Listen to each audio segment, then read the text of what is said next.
Ini adalah salah satu alasan kenapa perusahaan kecil hingga perusahaan menengah di Indonesia sulit sekali untuk berkembang, sulit sekali untuk maju, sulit sekali untuk bisa membuat perusahaan mereka menjadi jauh lebih besar daripada sebelumnya. Bahkan setiap tahun mereka mengalami stagnansi, gitu-gitu aja, revenue gitu-gitu aja, bahkan tidak sedikit yang akhirnya menurun teman-teman, dan tidak sedikit juga yang akhirnya pilot. Ini adalah salah satu kendala yang sama, masalah yang sama yang dihadapi oleh perusahaan-perusahaan kecil dan menengah. Jadi dengan adanya masalah ini, itu membuat perusahaan seakan-akan hidup segan mati nggak mau ya. Jadi gitu-gitu aja teman-teman.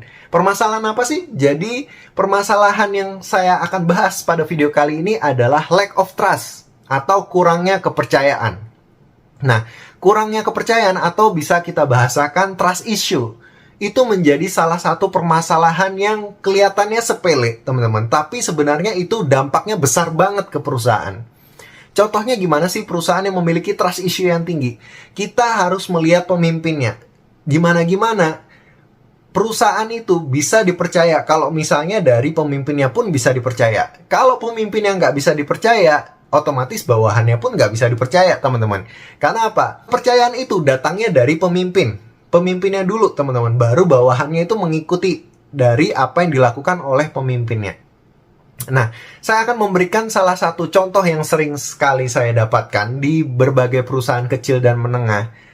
Tentang trust issue ini adalah ketika kita melihat seorang yang memiliki jabatan yang tinggi. Dalam struktural, dia memiliki jabatan yang tinggi. Entah itu dia manajer, entah itu dia kepala divisi, atau entah dia adalah direktur sekalipun. Jabatan yang tinggi, tetapi kalau misalnya job desk-nya pelaksana, sama aja bohong. Kenapa? Banyak orang-orang yang jabatannya tinggi, tapi akhirnya melakukan tugas-tugas pelaksana. Karena lack of trust. Dia tidak percaya, dia ngerasa kalau misalnya dia kerjakan sendiri, dia bisa lebih baik. Hal inilah yang menghambat perusahaan-perusahaan berkembang untuk menjadi lebih baik, teman-teman. Karena kurangnya kepercayaan.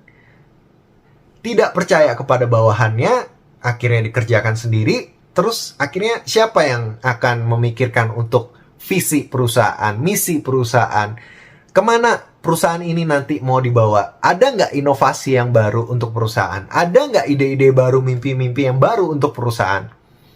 Kalau misalnya pemimpinnya aja masih sibuk melakukan hal-hal yang sifatnya job desk pelaksana. Saya sering sekali banyak melihat hal tersebut, teman-teman. Banyak saya ngelihat pemimpin-pemimpin perusahaan kecil sampai menengah itu kerjanya ekstrim banget. Banyak hal dilakukan sendiri, teman-teman. Nggak salah. Tetapi justru ketika mereka melakukan hal tersebut, mereka melakukan dengan luar biasa. Saya ngelihat anak buahnya malah santai-santai. Tidak diberikan tanggung jawab yang lebih.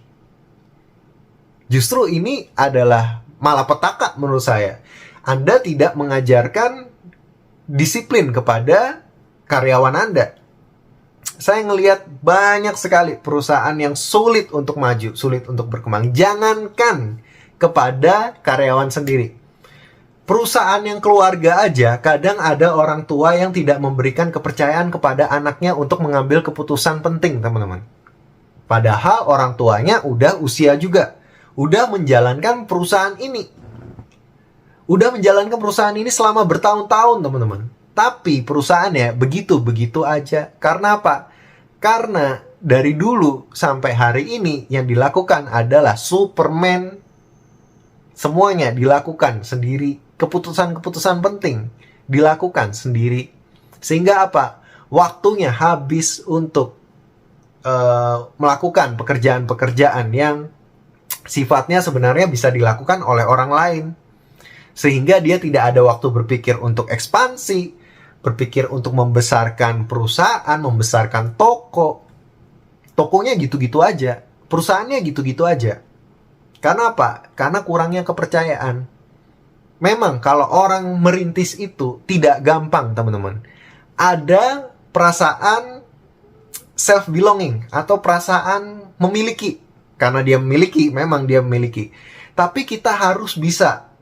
Gimana caranya kita membuat karyawan itu juga memiliki rasa memiliki? Gimana caranya? Caranya adalah berikan mereka tanggung jawab lebih, teman-teman.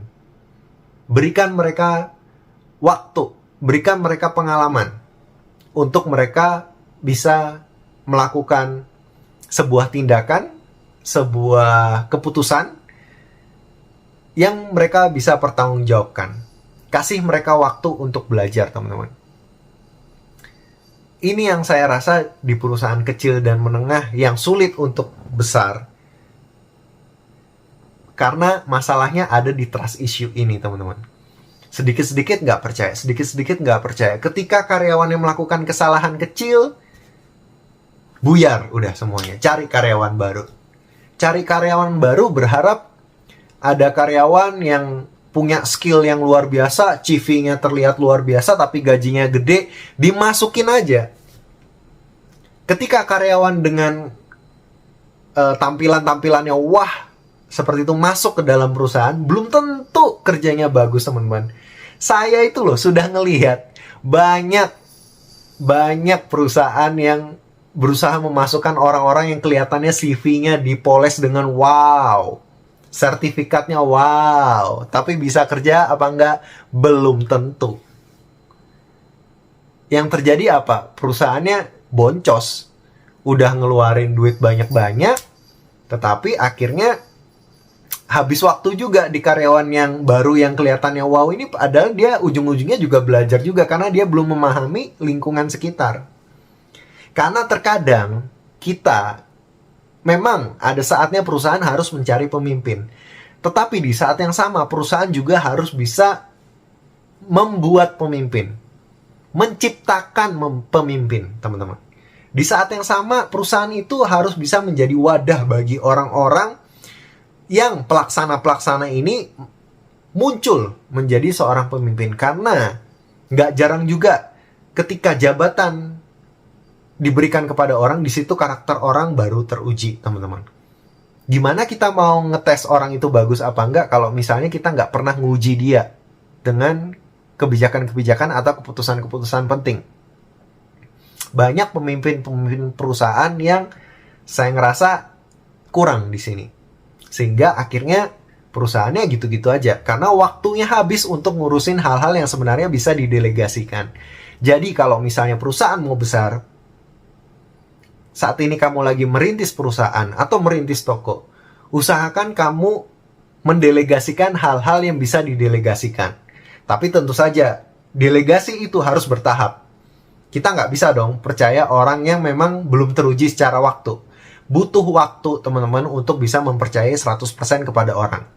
Karena namanya sifat orang kita nggak ada yang tahu. Sifat orang tuh hanya orang tersebut dan Tuhan yang tahu. Tapi kita bisa menguji lewat apa? Waktu. Berikan delegasi pekerjaan-pekerjaan yang sekiranya bisa membuat dia memiliki tanggung jawab yang lebih. Berikan itu, lebihkan lagi. Kalau misalnya dia melakukan kesalahan, besoknya kamu harus riset dari nol lagi. Jangan sampai kamu mengungkit-ungkit kesalahan-kesalahan yang sebelum-sebelumnya sehingga itu menjadi generalisir.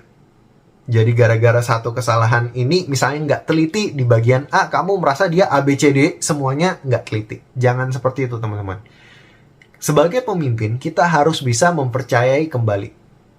Ketika kita mempercayai bawahan kita akan mempercayai kita juga. Itu akan menjadi feedback.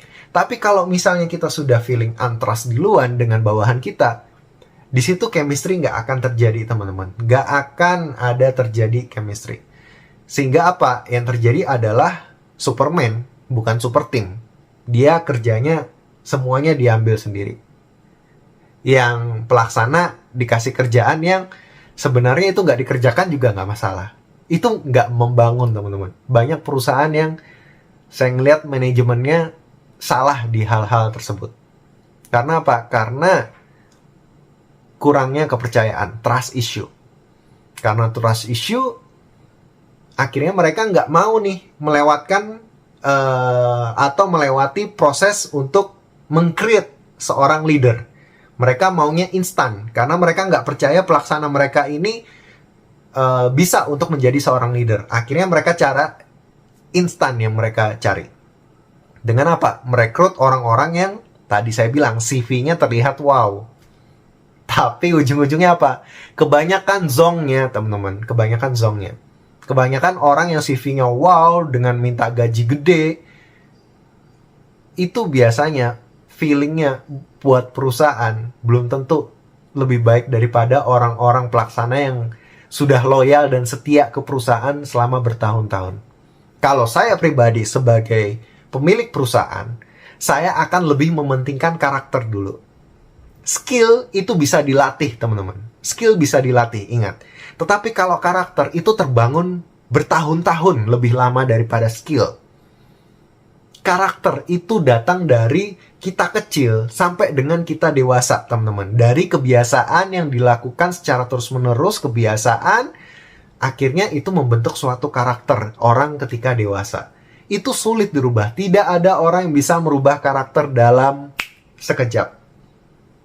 Tidak ada satupun perusahaan yang bisa merubah karakter dalam sekejap. Jadi kalau misalnya ada pegawai-pegawai di perusahaan atau di toko-toko, bagi kalian yang punya toko nih, kalian udah ketemu pegawai yang punya karakter bagus dan sudah loyal kepada kalian, latihlah dia menjadi leader. Itu penting. Latihlah mereka menjadi leader. Berikan mereka kesempatan untuk belajar. Berikan mereka kesempatan untuk mengambil keputusan. Berikan mereka kesempatan untuk didelegasikan hal-hal yang penting. Secara bertahap, arahkan mereka ke arah yang tepat supaya mereka bisa menjadi seorang pemimpin. Emang salah kalau misalnya nyari pemimpin dari luar? Nggak salah. Tetapi fungsi untuk kaderisasi itu sangat penting di dalam perusahaan. Karena apa? Saya ngelihat perusahaan-perusahaan yang besar adalah perusahaan-perusahaan yang dihuni oleh orang-orang yang sangat loyal dulu, teman-teman. Khususnya di para pemimpinnya. Khususnya di para leadernya. Tidak mungkin leadernya tidak loyal. Tidak ada perusahaan yang besar kalau misalnya leadernya tidak loyal. Jadi itu ya, kalian harus mempercayai tim kalian dulu. Kalau misalnya tim kalian sudah terlihat teruji oleh waktu, dia berusaha kerja di sana dengan waktu yang lama, dia diberikan challenge, dia mau, habis itu dia juga orangnya jujur, berikan dia kesempatan untuk menjadi seorang pemimpin. Kalau misalnya belum waktunya, kasih step tahapan-tahapan. Latih dia terus, teman-teman. Karena sekali lagi, karakter itu lama membuat karakter seseorang. Tapi kalau skill itu bisa dilatih, teman-teman. Jadi percayakanlah bagi kalian para pemimpin-pemimpin, percayakanlah anak-anak buah kalian. Harus fungsi kaderisasi itu ada di dalam sebuah perusahaan. Tidak hanya mencari cara instan. Saya udah ngelihat banyak perusahaan yang mencari cara instan, ujung-ujungnya boncos, teman-teman. Karena apa? Karena value-nya orang beda-beda. Value orang yang belum kelihatan kerjanya tapi udah minta gaji gede, biasanya value-nya bukan di perusahaan, value-nya di duit, teman-teman. Yang penting dia kerja setahun, 2 tahun, yang penting gajinya gede, udah cabut, cari lagi perusahaan yang lebih besar gajinya.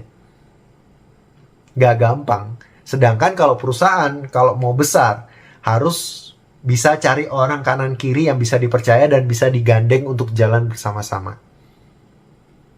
Apalagi kalau perusahaan keluarga. Penting untuk bapak ibu sekalian yang punya perusahaan, kalau misalnya anaknya mau nanti suatu saat jadi pemimpin yang hebat, mulai dari sekarang, ajar dia, berikan dia delegasi. Biarkan dia melakukan keputusan-keputusan secara bertahap, teman-teman.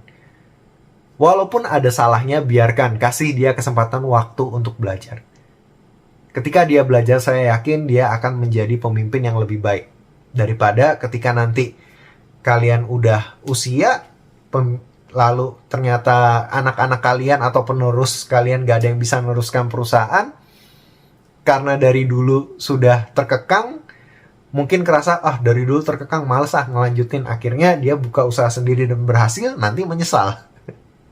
Kebanyakan kayak gitu soalnya teman-teman saya yang pengusaha ya teman-teman, apalagi yang pengusaha yang berapa turunan, bahkan banyak perusahaan yang beberapa turunan yang akhirnya hilang generasi gara-gara masalah trust issue ini tadi teman-teman.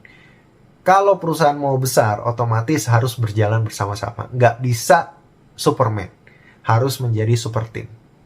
Jadi ini adalah salah satu alasan kenapa banyak perusahaan kecil hingga menengah sulit sekali untuk menjadi besar, karena itu tadi banyak melakukan hal-hal yang sifatnya sebenarnya bisa didelegasikan.